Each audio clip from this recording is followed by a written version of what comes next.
প্রথমবার বাঘ দেখলাম, তো এটাই আজকে তোমাদের সঙ্গে শেয়ার করব।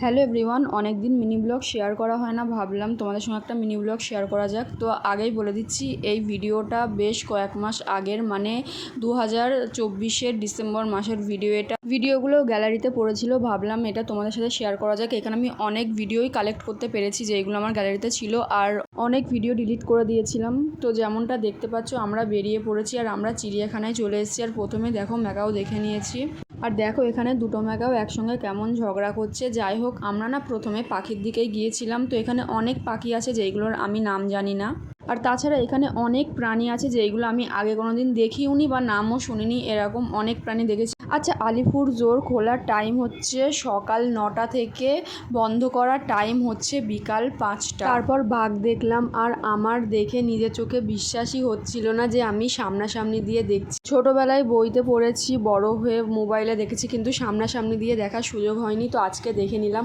তারপর দেখো এখানে কালো কালারের এক ধরনের মুরগির প্রজাতি ছিল। তারপর এইদিকে আর একটা পাখির কাছে চলে গেলাম, এটার নাম হচ্ছে স্ক্রিমার। তো আমি তো আগে কোনো দিন দেখিনি, আজকে প্রথম দেখছি।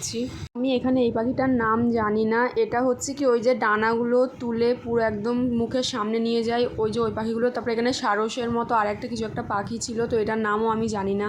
তোমাদের জানা থাকলে অবশ্যই কমেন্ট করে জানিও। তারপর চলে গেলাম জিরাফ দেখতে, আর আমি তো সামনাসামনি দেখে একদম পুরো অবাক হয়ে গেছি। এতটা লম্বা গলা, মানে আমি ভাবতেই পারছি না। অনেক উঁচু ছিল, অনেক লম্বা ছিল। যাই হোক, চিড়িয়াখানায় যেহেতু আমি প্রথম এসেছি, তো অনেক কিছু দেখেই অবাক হচ্ছি, নতুন একটা এক্সপিরিয়েন্স বলতে পারো। তারপর যাই হোক, দেখো হোয়াইট কালারের ময়ূর দেখলাম, কিন্তু এটা দেখবো আমি আশা করিনি, কিন্তু আমার খুব ভালো লাগছে। যাই হোক, তারপরে এইদিকে পাখির জোনই ছিল মেবি। তারপরে আমরা না কুমিরও দেখেছিলাম, বলছি না কিছু ভিডিও ডিলিট হয়ে গেছে। তারপরে উট পাখি দেখলাম। আর একটা ইনফরমেশন তোমাদেরকে দিয়ে রাখি, যত সকালবেলা যাবে তত সুবিধা।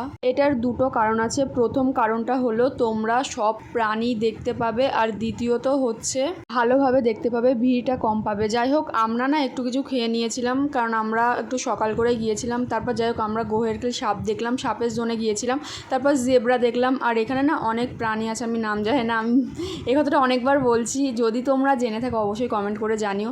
তারপর যাই হোক, এই যে এই প্রাণীটা না আমি ফোনে দেখেছিলাম, কিন্তু নামটা আমার ঠিক জানা নেই।